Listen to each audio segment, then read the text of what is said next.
கடக ராசி போன வருடத்துல 12ஆம் வீட்டுல மிதுன ராசியில இருந்த குரு பகவான் கடகராசி நம்ம ராசிக்கு ஜென்மத்துல வர்றாரு.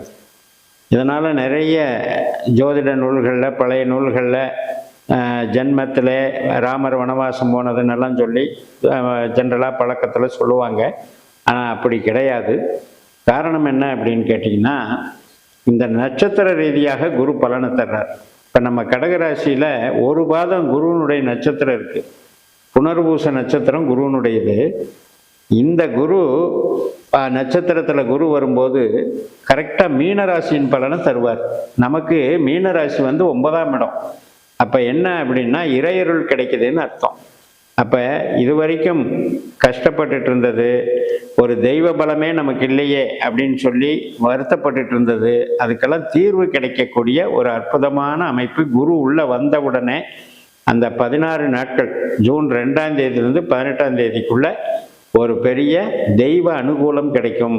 எனக்கு தெய்வமே வழிவிடலைங்க அப்படின்னு நிறைய பேர் பலவிதமாக புலம்பிட்டு இருந்ததெல்லாம் போன விரய குருவில் நடந்திருக்கு.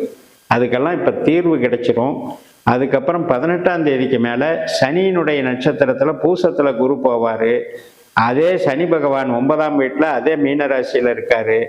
அதனால் உங்களுக்கு மிகப்பெரிய ஒரு பிரச்சனைகளுக்கு தீர்வுன்னு எடுத்துக்கலாம். கடகத்தை பொறுத்த வரைக்கும் சுருக்கமாக சொல்லணும் அப்படின்னா, கடந்த கால பிரச்சனைகள்லேருந்து விடுதலை, தீர்வு. ஒருத்தருக்கு கடன் பிரச்சனை இருக்கலாம், ஒருத்தருக்கு நோய் பிரச்சனை இருக்கலாம், ஒருத்தருக்கு வம்பு வழக்கு கோர்ட்டில் கேஸு பிரச்சனைகள் இருக்கலாம், எதிரிகள் தொல்லை. இதுக்கு எல்லாமே தீர்வு. அப்போ அதுதான் தெய்வ அனுகிரகம்னு சொல்கிறது. இந்த 9ஆம் இடம் வேலை செய்யும்போது நமக்கு பாக்கியம் கிடைக்குது.